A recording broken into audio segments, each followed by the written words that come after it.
Hello friends, welcome to my channel मवरिको। दोस्तों, आज बहुत दिन बाद मैं वीडियो बनाने जा रहा हूँ। दोस्तों, जैसा कि आपको पता है कि कोरोना का टाइम पीरियड चल रहा है और इस समय बहुत सारे डाउट मेरे कमेंट बॉक्स में आ रहे हैं। तो आज मैं आपके सारे डाउट क्लियर करूँगा। बहुत सारे कैंडिडेट्स मुझसे पूछ रहे थे कि क्या सर इस बार नीट 2020 का एग्ज़ाम है जो कि एक बार पोस्टपोन हुआ है 26 जुलाई, उसकी डेट हुई है, क्या वो आगे भी फर्दर पोस्टपोन्ड होगा या फिर कैंसिल हो सकता है इस बार नीट 2020 मीन्स नीट 2020 का पूरा एग्ज़ाम कैंसिल हो जाए। इसके बारे में बहुत सारे यूट्यूब में वीडियोस आ रहे हैं, कैंडिडेट्स के डाउट्स भी हैं। कुछ कैंडिडेट्स ये बोल रहे हैं कि क्या नीट 2020 में जो एग्ज़ाम कैंसिल होगा उसकी जगह पे जो 12th के मार्क्स हैं उसके बेसिस पे आपको एडमिशन मिलना शुरू होगा। दोस्तों, इसके अलावा कुछ कैंडिडेट्स ये बोल रहे हैं कि नीट का अगर एग्ज़ाम पोस्टपोन्ड होगा तो कितना और पोस्टपोन्ड हो सकता है। इन तीन क्वेश्चंस का मैं आंसर दूंगा और कोशिश ये करूंगा कि विद फैक्ट आपको बताने की कोशिश करूँ कि क्या क्या पॉसिबिलिटीज़ हैं। दोस्तों, सबसे पहला तो नीट का जो एग्ज़ाम है 26 जुलाई को गया हुआ है। मीन्स कि 26 जुलाई जो है वो आपकी जो पोस्टपोन्ड होकर डेट है वो अभी तक वही है। मीन्स अभी उसमें कोई चेंज नहीं हुआ है। हालांकि जो सीबीएसई 12th की जो एग्ज़ाम बचे हुए थे, बोर्ड परीक्षाएं कुछ एग्ज़ाम बचे हुए थे, वो अभी कराने बाकी रह गए। तो बहुत सारे पेरेंट्स का ये कहना था कि क्योंकि लगातार आप देख रहे होंगे तो केसेस बढ़ रहे हैं। अब 14 या 15,000 पर डे केसेस आ रहे हैं। इसमें से जो कई सारे मेट्रो सिटीज़ है वहाँ पे ज़्यादा केसेस आ रहे हैं। तो इस हिसाब से अगर देखा जाए तो केसेस आगे आने वाले टाइम में जुलाई अगस्त में बढ़ सकते हैं। और अगर मैं आईसीएमआर की वेबसाइट की बात करूं या फिर कुछ इन्फॉर्मेशन की बात करूं जो कि इंटरनेट के थ्रू मिलती है, उसमें बताते हैं कि नवंबर में इसका पीक आ सकता है कोरोना का। तो दोस्तों, अब अगर ये पॉसिबिलिटीज़ देखी जाए तो 26 जुलाई तक जो आपके केसेस हैं वो और भी बढ़ सकते हैं, या फिर अगर इसका कर्व फ्लैट होना शुरू होता है तो आपके एग्ज़ाम पॉसिबल है।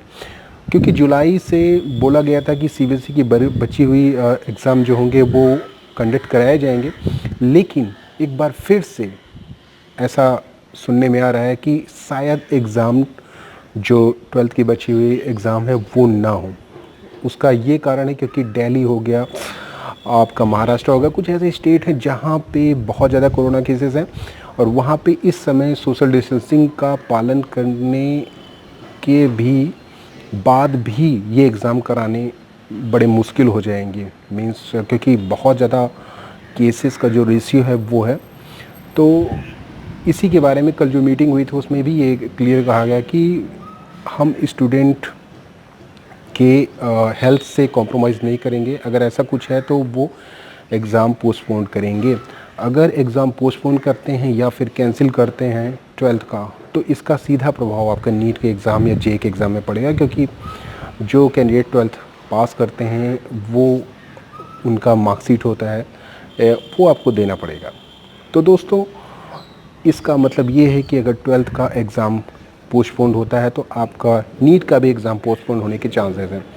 26 जुलाई तो एक डेट दी गई थी दोस्तों कि अगर कोरोना तब तक कम होता है या फिर फ्लैटन होता है कर्व, तो क्योंकि बहुत ही बड़ा एग्ज़ाम है, हर स्टेट में कैंडिडेट्स एग्ज़ाम देते हैं, तो चांसेस हैं, बहुत ज़्यादा चांसेस है, क्योंकि ऑल इंडिया लेवल का एग्ज़ाम है तो हर स्टेट का एग्ज़ाम एक साथ होगा। तो ये मान के चलिए कि 26 जुलाई जो है वो कंफर्म नहीं है अभी भी, क्योंकि कितना भी सोशल डिस्टेंसिंग और सैनिटाइज़र मास्क ये सारे यूज़ करने के बाद भी केसेस बढ़ सकते हैं, जैसा कि पेरेंट्स का डाउट है। तो पेरेंट्स भी ये एडवाइस कर रहे हैं, उनका भी ये इशू है कि इस बार के एग्ज़ाम को 26 जुलाई को और पोस्टपोन किया जाए जब ये केसेस कम होने शुरू हो जाए। तो दोस्तों, ये कोई नहीं बता सकता इस समय कि एग्ज़ाम आपका कब होगा। और जैसा कि कुछ कैंडिडेट्स कुछ स्टूडेंट मुझसे पूछते नीट 2020 क्या परमानेंटली कैंसिल हो सकता है? ऐसा भी चांसेस हो सकता है, क्योंकि अगर नवंबर तक कर्व इसका फ्लैटन होगा तो नवंबर तक आपका ये जो एग्ज़ाम होगा वो जाएगा, तो फिर उससे आपका जो फर्स्ट सेमेस्टर है वो डिले होता जाएगा। जो सेमेस्टर है आपका फर्स्ट ईयर एमबीबीएस का वो डिले होता चला जाएगा। तो इससे बेटर ये रहेगा कि जो आपका एग्ज़ाम हो वो एक ऐसे टाइम पे हो कि आपका जो सेमेस्टर हो एमबीबीएस का फर्स्ट ईयर का, वो सीधे शुरुआत से चलता रहे। तो दोस्तों ये भी बहुत सारी अपॉर्चुनिटीज़ हैं। हाँ, ये पॉसिबिलिटी नहीं है कि एग्ज़ाम को कैंसिल करके आपके परसेंटेज के बेसिस पे आपका एमबीबीएस में सिलेक्शन होना शुरू हो जाए। ये तो बिल्कुल इम्पॉसिबल है, क्योंकि इससे क्या है कि फिर कंपटीशन रह ही नहीं जाएगा। जो कैंडिडेट्स ट्वेल्थ में कम मार्क्स पाते हैं और कंपटीशन में अच्छा करते हैं, उनके लिए ये बेनिफिशियल नहीं होगा। तो ये तो ऑप्शन बिल्कुल ख़त्म कर दिए। जो दो ऑप्शन बचते हैं, एक कि एग्ज़ाम आपका डिले होकर नवंबर या दिसंबर में हो सकता है अगर ज़्यादा केसेस बढ़ते हैं, वरना 26 जुलाई तक अगर केसेस कम होते हैं तो with proper COVID guidelines, sanitiser, hand sanitiser, social distancing, इसका पालन करके जो भी एग्ज़ाम सेंटर हैं उसमें आपको एग्ज़ाम दिलवाया जा भी सकता है, लेकिन जिसके चांसेस बहुत कम लग रहे हैं।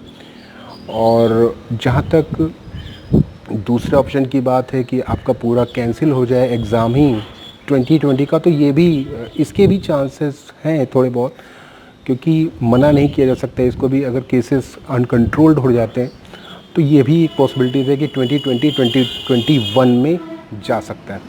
तो ये तो भविष्य के गर्भ में कोई नहीं बता सकता आपको कि क्या पॉसिबिलिटीज़ है, लेकिन आपकी प्रिपरेशन आप रखिए जिससे कि आपको प्रॉब्लम ना हो। अगर एग्ज़ाम 26 जुलाई को किसी तरह से पॉसिबिलिटी बनती है तो आपको प्रॉब्लम ना हो। तो दोस्तों ये रहा एक मेरा व्यू, और ये मान के चलिए कि एग्ज़ाम तो आपका डिले होना ही होना है, फर्दर भी हो सकता है, क्योंकि अगर बोर्ड की परीक्षाएं डिले होंगी तो आपका एग्ज़ाम तो डिले होगा ही, क्योंकि नीट के एग्ज़ाम में सेंटर्स आपको एलोकेट करने पड़ते हैं, और सेंटर्स क्योंकि बोर्ड के एग्ज़ाम भी रहेंगे, मैनेजमेंट बहुत ज़्यादा करना होता है। तो क्योंकि ऐसा नहीं हुआ कि आपने एक डेट बताई और उस डेट को एग्ज़ाम हो गया, उसके लिए प्रॉपर आपको सेंटर एलोकेट करना पड़ता है हर स्टेट में, कहाँ पे क्या सिचुएशन है उसके हिसाब से। तो अच्छा खासा टाइम लेगा दोस्तों। अभी भी ये गारंटी नहीं कि 26 जुलाई को आपका एग्ज़ाम होगा, मे बी फर्दर डिले हो सकता है, बहुत ज़्यादा चांसेस इसके बन रहे हैं दोस्तों। तो ये इंपॉर्टेंट इन्फॉर्मेशन थी। इसके अलावा बहुत सारे वीडियोस मैंने डाल रखे हैं आपके स्टेट के मेडिकल कॉलेज के बारे में, वो आप देख सकते हैं। और कोशिश मैं ये करूँगा कि अब मेरे रेगुलर वीडियोस आएंगे दोस्तों। That's all from my side. Do like share subscribe to more guru. Thanks, bye and take care.